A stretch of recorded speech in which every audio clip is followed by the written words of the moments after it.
ஒட்டுமொத்த உலகமும் ஒரு புதிய போரோட விளிம்புல நிக்கிற மாதிரி ஒரு சூழல். இந்த வாரம் நடக்க போற சில விஷயங்கள் ஒருவேளை அந்த போரோட தொடக்கமாவே இருக்கலாம். வாங்க என்னதான் நடக்குதுன்னு கொஞ்சம் விரிவா பார்க்கலாம். இந்த நிலைமையோட தீவிரம் எந்த அளவுக்கு இருக்குங்கிறத புரிஞ்சுக்க நாம இங்க இருந்து தான் ஆரம்பிக்கணும்.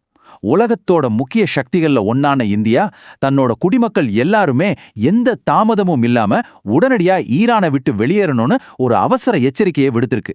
இது மாதிரி ஒரு அறிவிப்பு இதுக்கு முன்னாடி வந்ததே இல்ல.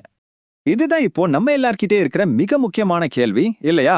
எதுக்காக இந்தியா இவ்வளவு கடுமையான ஒரு நடவடிக்கை எடுக்கணும்? இதன் பின்னாடி என்ன இருக்கு? சரி வாங்க இதை இன்னும் கொஞ்சம் ஆழமா அலசி பார்ப்போம். முதல்ல நாம புரிஞ்சுக்க வேண்டியது, இது ஏதோ ஒரு சாதாரண பயண எச்சரிக்கை கிடையாது. இது ரொம்ப ஆழமான அர்த்தம் கொண்டது. ஒரு பெரிய மோதல் ரொம்ப பக்கத்துல வந்துருச்சுங்கிறதுக்கான தெளிவான அறிகுறி தான் இது.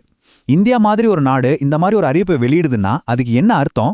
அவங்களோட நட்பு நாடான அமெரிக்கா ஒரு பெரிய தாக்குதலுக்கு தயாராயிட்டு இருக்குன்ற ரகசிய தகவல் அவங்களுக்கு முன்கூட்டியே கிடைச்சிருக்க ரொம்பவே வாய்ப்பு இருக்கு. இந்தியா கொடுத்திருக்கிற இந்த உத்தரவுகளை கொஞ்சம் பாருங்க. இது யாரோ சிலருக்கு மட்டும் இல்ல, மாணவர்கள், பிசினஸ் பண்றவங்க, டூரிஸ்ட்னு எல்லாருக்குமே பொதுவானது. உடனடியா விமானத்தை பிடிச்சி ஈரானை விட்டு கிளம்புங்கன்னு சொல்றாங்க. அதுலயும் குறிப்பா கடைசியோ சொல்லியிருக்கிற அந்த வரி, எந்த வழியிலாவது வெளியேறுங்கள். இது நிலைமை எவ்வளவு மோசமா இருக்குங்கிறத அப்பட்டமா காட்டுது. இது ஒரு சாதாரண அறிவுறுத்தல் இல்ல, இது ஒரு தப்பித்தல் உத்தரவு. சரி, இப்போ அடுத்த கட்டத்துக்கு போலாம். இந்த நெருக்கடி எப்படி உருவாகுதுன்னு பார்க்கலாம்.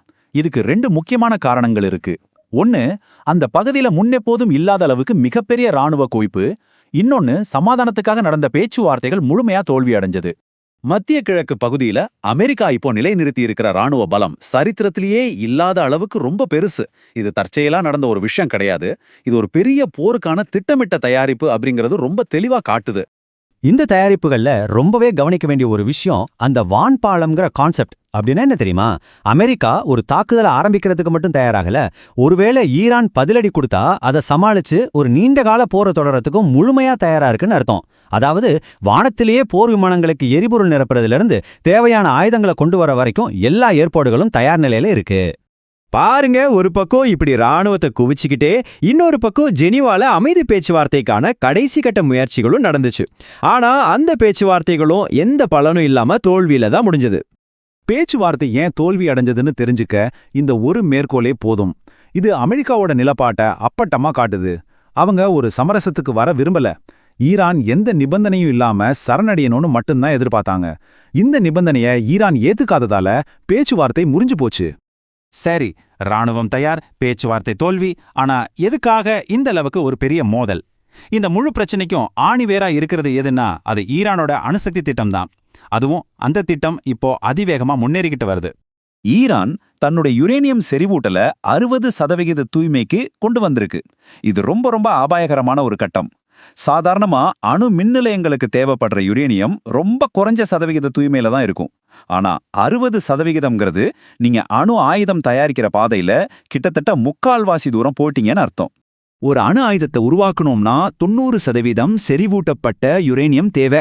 கேட்கறதுக்கு 60லேருந்து 90 போறது பெரிய விஷயம் மாதிரி தெரியலாம். ஆனா உண்மையில தொழில்நுட்ப ரீதியா பார்த்தா இதுதான் ரொம்ப சுலபமான கடைசி கட்டம். அதாவது ஈரான் கஷ்டமான வேலையெல்லாம் முடிச்சிட்டு இறுதி கட்டத்துல நிக்குது.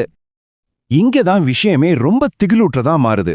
நிபுணர்கள் என்ன சொல்றாங்கன்னா, இந்த 60லேருந்து 90% அடைய ஈரானுக்கு வெறும் 1 வாரம் தான் ஆகும். ஆமாங்க, வெறும் 1 வாரம். இந்த 1 வார காலக்கெடு தான் அமெரிக்காவையும் அதோட நட்பு நாடுகளையும் குறிப்பா இஸ்ரேலையும் தங்களுக்கு நேரம் தீர்ந்து போச்சுன்னு உணர வைக்குது. இங்கதான் இந்த பிரச்சனையோட மையப்புள்ளியே இருக்கு. 2 தரப்பும் அவங்கவங்க நிலைப்பாட்டில இருந்து 1 இன்ச் கூட நகர தயாரா இல்ல. ஈரான் தன்னோட அணுசக்தி திட்டம் முழுக்க முழுக்க அமைதிக்காக தான் உறுதியா சொல்லுது. ஆனா அமெரிக்காவும் இஸ்ரேலும் எந்த விலை கொடுத்தாவது ஈரான் ஒரு அணு ஆயுத நாடா மாறுறத தடுத்தே ஆகணும்னு தீவிரமா இருக்காங்க. இந்த 2 நிலைப்பாட்டுக்கும் நடுவுல சமரசத்துக்கு இடமே இல்லாம போயிடுச்சு. சரி, ஒருவேளை அமெரிக்கா ஈரானை தாக்க முடிவு செஞ்சா அதுக்கப்புறம் என்ன நடக்கும்? இது யாருமே விரும்பாத ஒரு கேள்வி. ஆனா இதுக்கான சில சாத்தியமான, அதே சமயம் ரொம்பவும் கொந்தளிப்பான விளைவுகளை தான் இப்ப நாம பார்க்க போறோம். ஒரு தாக்குதல் நடந்தா அதோட விளைவுகள் நாம நினைக்கிற மாதிரி நேர்கோட்ல இருக்காது.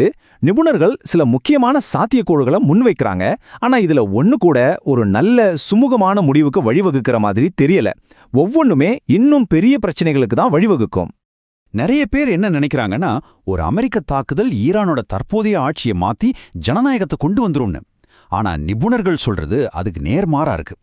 அப்படி ஒரு தாக்குதல் நடந்தா அது ஈரானோட ராணுவத்திலேயே ரொம்ப சக்தி வாய்ந்த பிரிவான இஸ்லாமிய புரட்சிகர காவல் படையோட IRGC கைகளை இன்னும் பலப்படுத்தும்னு சொல்றாங்க.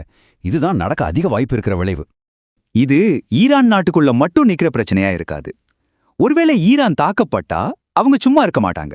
அவங்களோட பதிலடி வளைகுடா நாடுகள் மேலையும், உலக வர்த்தகத்துக்கு ரொம்ப முக்கியமான கப்பல் பாதைகள் மேலையும், அமெரிக்க போர்க்கப்பல்கள் மேலையும் இருக்கலாம். இது ஒட்டுமொத்த மத்திய கிழக்கையுமே ஒரு பெரிய போர்க்களமா மாத்திடலாம். ஆக நம்ம ஆரம்பிச்ச இடத்துக்கே திரும்ப வந்திருக்கோம். பேச்சுவார்த்தைக்கான கதவுகள் கிட்டத்தட்ட மூடப்பட்டுருச்சு. இராணுவங்கள் மோதுறதுக்கு தயாரா நிக்குது.